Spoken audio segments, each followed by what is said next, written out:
Bonjour à tous. Bonjour à tous. Vous tous qui êtes en train de me suivre, c'est encore moi, votre frère, le frère Elita Banania. Je viens encore avec un message très important pour vous annoncer.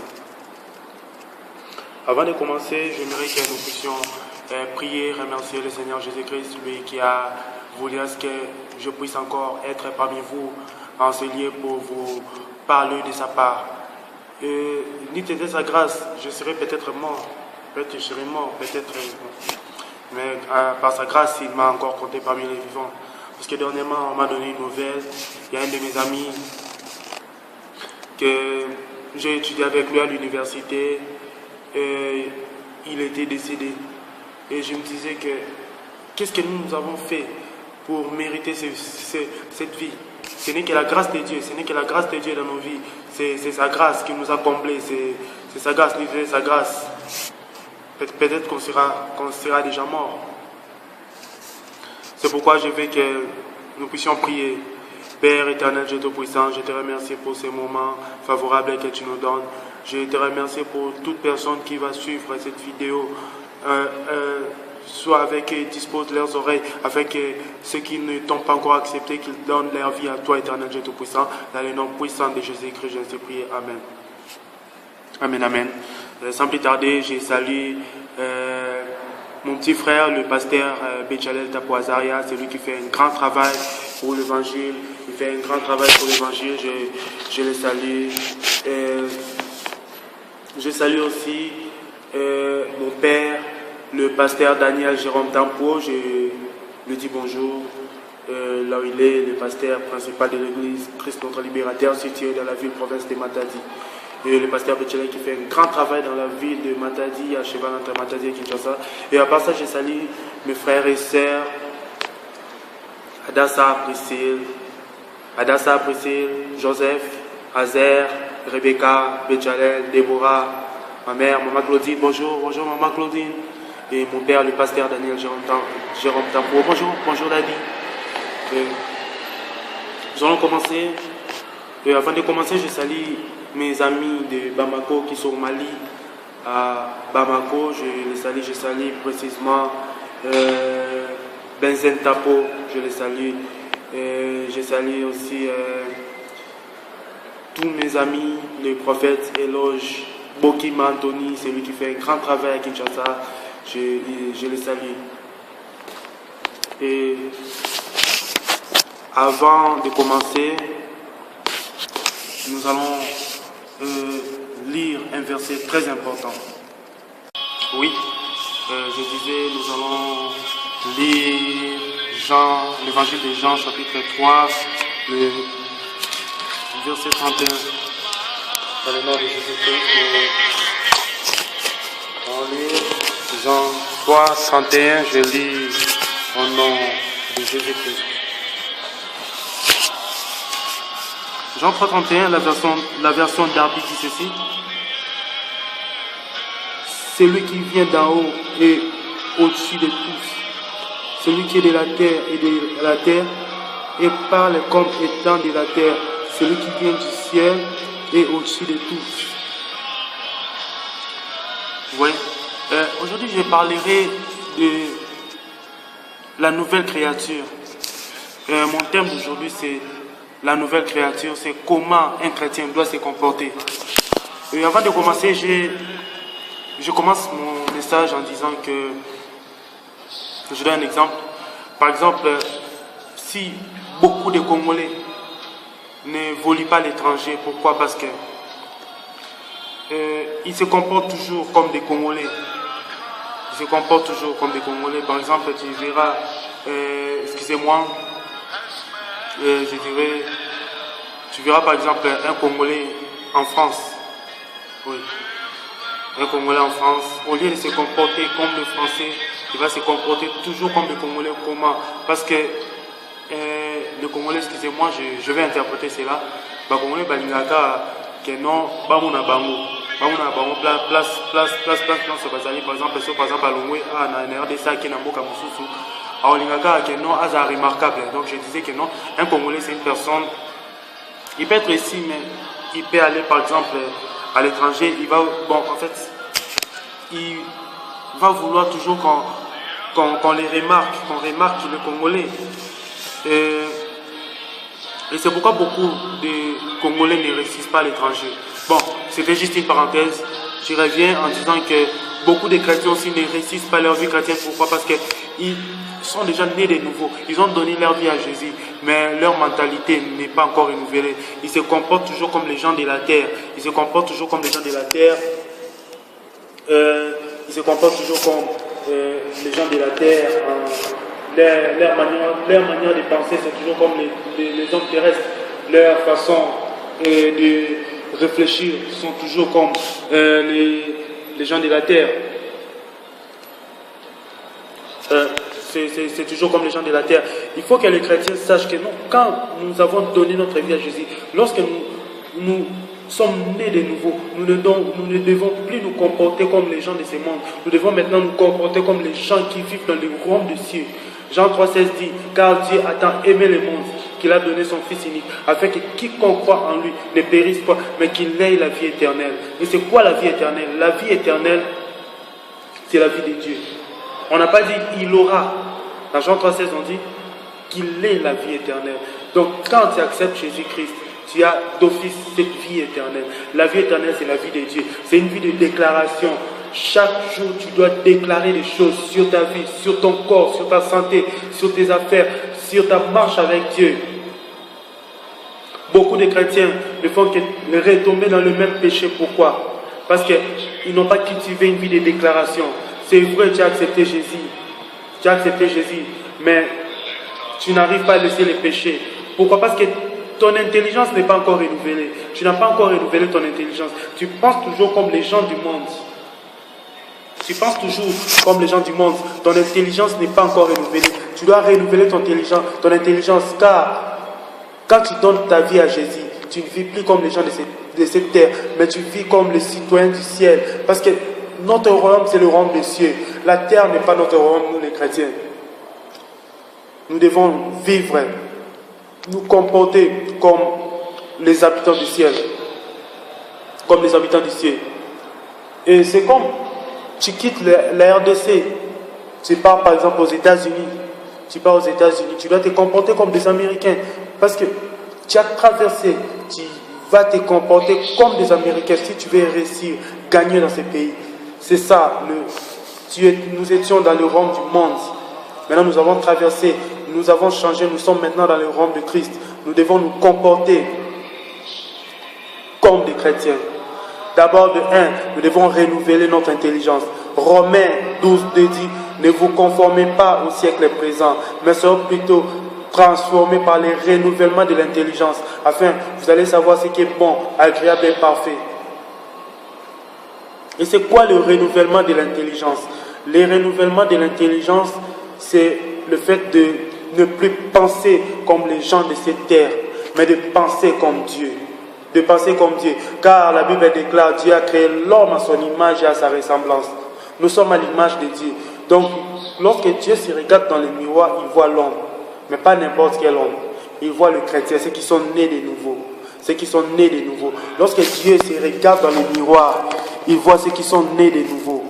Les chrétiens qui sont nés de nouveau. Nous devons naître de nouveau. Et après, quand nous sommes nés de nouveau, nous devons maintenant penser comme les citoyens du ciel.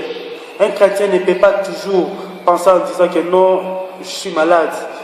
Je suis malade. I am sick. I am sick. What about you? Non, I am sick. Non, un chrétien ne peut pas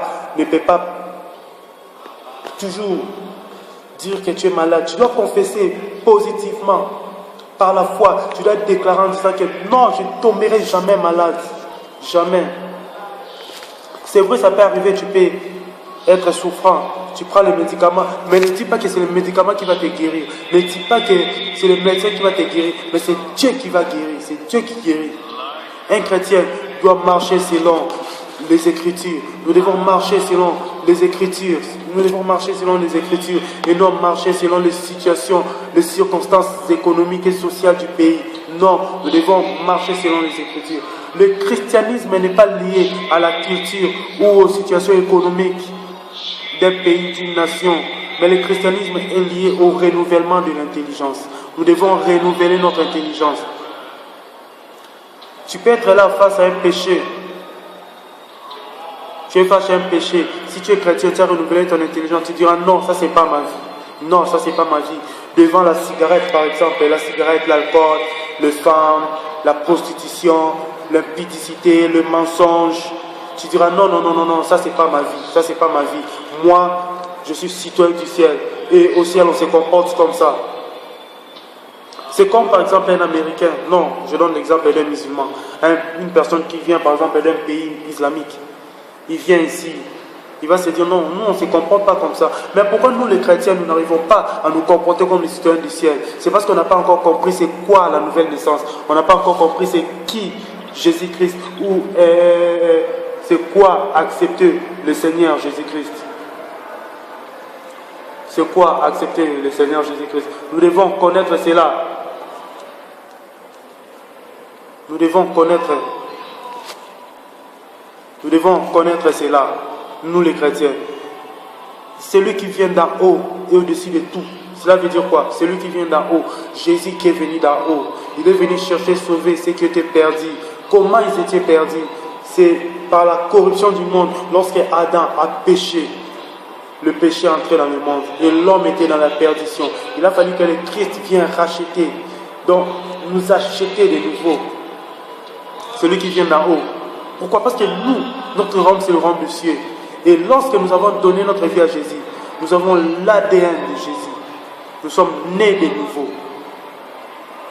Lorsque l'homme avait péché, Dieu a dit à l'homme, le jour où tu en mangeras l'arbre du fruit du bien et du mal, tu mourras. Et lorsqu'il avait péché, il était mort. Il était mort. Dieu ne peut pas mentir. L'homme était mort. Et qu'est-ce qui était mort? C'était l'esprit. Job 32, le verset 7 à 8, entre Job 32, le verset 7 à 8, Job 32, Job 33, excusez-moi, je suis en train de chercher le passage. Job.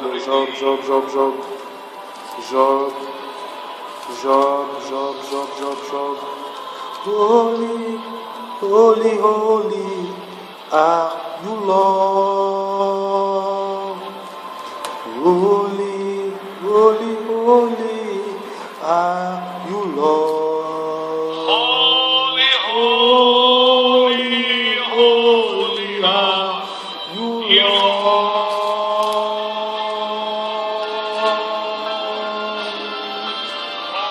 Oui, c'est ça.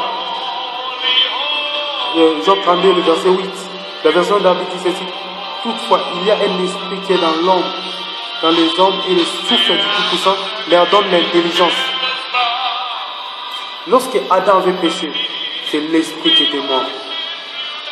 Le reflet, l'image et la ressemblance de Dieu étaient morts. Et tout homme sur cette terre vit, mais leur esprit est mort. Je vais choquer certaines personnes en disant que si tu n'as pas encore donné ta vie à Jésus, tu vis mais ton esprit est mort. Tu es un homme mort, un homme animal. La Bible parle, l'apôtre Paul parle de l'homme animal. Et c'est qui l'homme animal? Il y a une différence entre un animal et une bête. La version grecque parle de psyché qui veut dire l'âme. L'âme, c'est la version latine qui a parlé d'anima. Et la translation, le translation en français qui parle de l'animal. Un homme animal, c'est un homme naturel. Tu es un homme naturel comme tout homme. Tu es naturel. Tu n'as pas encore donné ta vie à Jésus. Tu es mort. Lorsque Christ est venu, la nouvelle naissance, tu donnes ta vie à Jésus. Cet esprit qui était mort en Adam est ressuscité en toi. Et tu es né de nouveau. Et quand tu es né de nouveau, tu deviens un vainqueur, un conquérant. Tu dois marcher comme un citoyen du ciel et non marcher comme une personne de la terre. Face au problème, tu vas te dire qu'est-ce qui est écrit, qu'est-ce que la Bible dit sur ton problème. Face aux situations de la vie, tu dois vérifier les Écritures et dire qu'est-ce que les Écritures disent, qu'est-ce que la Bible dit sur ton problème, bien-aimé. Qu'est-ce que la Bible dit sur ton problème? Qu'est-ce que la Bible dit sur ton problème? Qu'est-ce que les Écritures disent sur ton problème? Dernièrement, il y a une sœur qui m'a dit, frère Eli, prie pour moi pour que je me marie, prie pour moi pour que je me marie. Le problème, ce n'est pas le mariage. Le problème, c'est qu'est-ce qui est essentiel dans ta vie.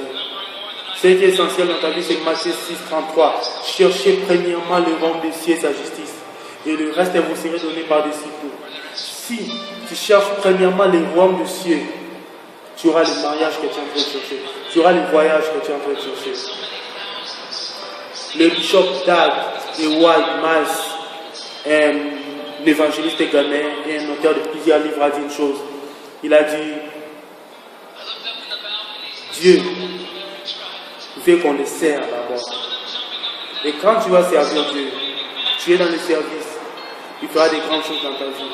Pourquoi beaucoup de chrétiens aujourd'hui n'évoluent pas? C'est parce qu'ils ne veulent pas servir Dieu. Tu as toujours besoin de tes intérêts. Tu te dis non, je suis en train d'étudier. Je suis en train de faire par exemple le droit, la médecine, l'économie.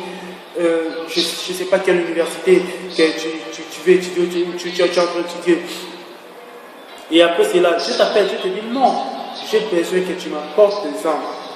Tu gagnes des âmes pour moi. Tu dis non Seigneur, ce n'est pas encore le moment. Je dois d'abord faire ceci, cela. Tes projets bien-aimés ne sont pas les projets de Dieu. Tes projets bien-aimés ne sont pas les projets de Dieu. Dieu a un plan particulier par rapport à ta vie. Tu dois comprendre la vision. Tu dois comprendre ce que Dieu fait dans ta vie. C'est par là que tu auras ce que tu veux. Si c'est le mariage, tu l'auras. Si c'est le mariage, tu l'auras. Si c'est la richesse, l'argent, tu l'auras. Bien-aimé, tu l'auras. Mais premièrement, cherche d'abord le royaume des cieux. Tu dois avoir les dévouements. Tu dois gagner même une âme par jour. Une âme par jour. Tu dois gagner une âme par jour. Tu dois évangéliser pour faire avancer le royaume des cieux. C'est par là que Dieu va te donner ce que tu auras besoin. Si tu auras besoin du mariage, Dieu va te le donner. Si tu auras besoin d'un visa ou d'avoir beaucoup d'argent, Dieu va te le donner. Mais cherche premièrement le royaume des cieux. Gagne le temps pour Jésus. Prêche la parole de Dieu. Prêche. Tu es par exemple juriste, avocat, magistrat. Prêche la parole de Dieu au barreau. Tu es économiste. Prêche la parole de Dieu dans l'entreprise où tu travailles. Tu es médecin.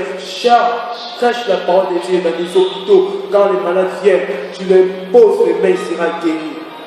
Il sera guéri. Mais premièrement, cherchons d'abord le royaume des cieux. Cherchons le royaume des cieux. Nous devons nous dévouer, nous comporter comme les citoyens du ciel et non comme les citoyens de la terre.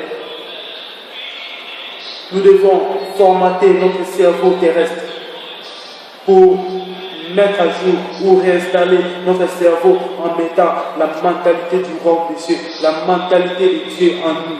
Nous devons raisonner comme Dieu, nous devons réfléchir comme Dieu. Romains 8, 19 dit, la création entière attend avec un ardent désir la manifestation des fils de Dieu.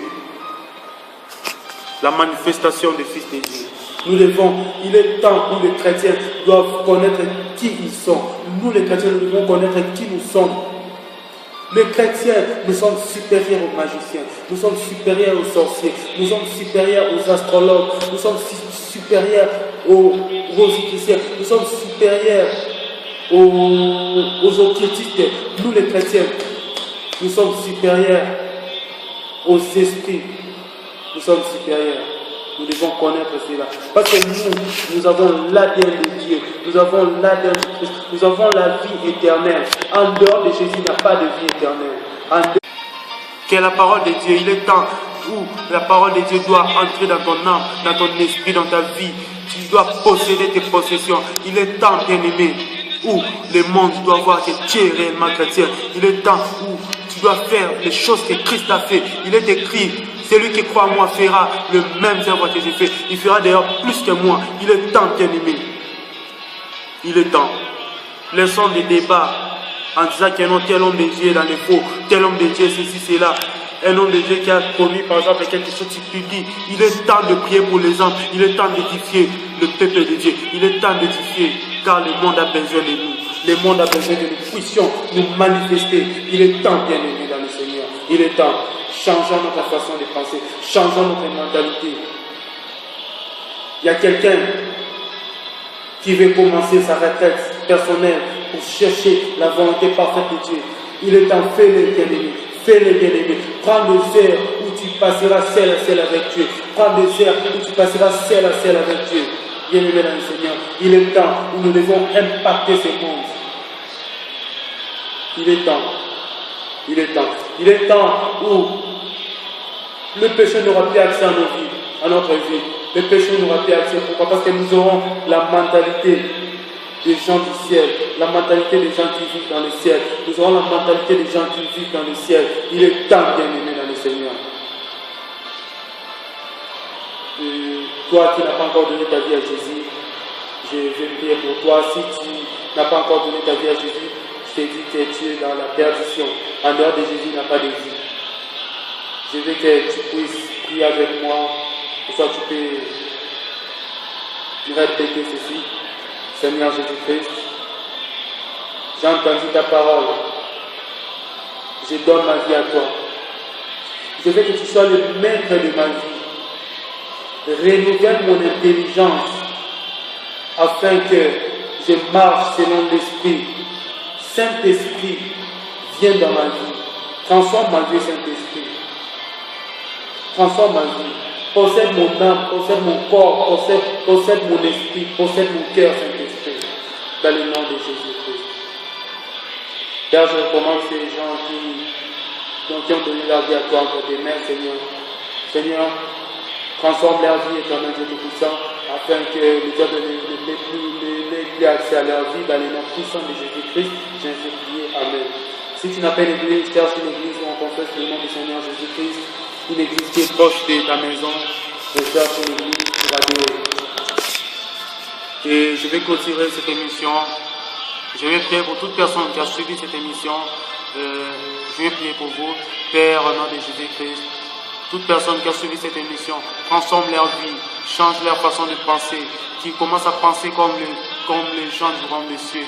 Dans le nom puissant de Jésus-Christ, que tes anges les accompagnent, que tes anges soient avec eux.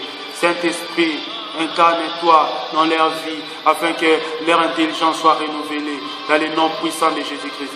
Rabakalabazé, Mamandorobozi. Rakadabashanda labaze, Rebabaza Bragabashande, Remandolobo Shakatabayaba, Rabakashanda labaze, Mandolobo Zikanda labashande. Dans le nom de Jésus-Christ. Amen. C'était votre frère, le frère Elita Banania, que Dieu vous bénisse. Amen.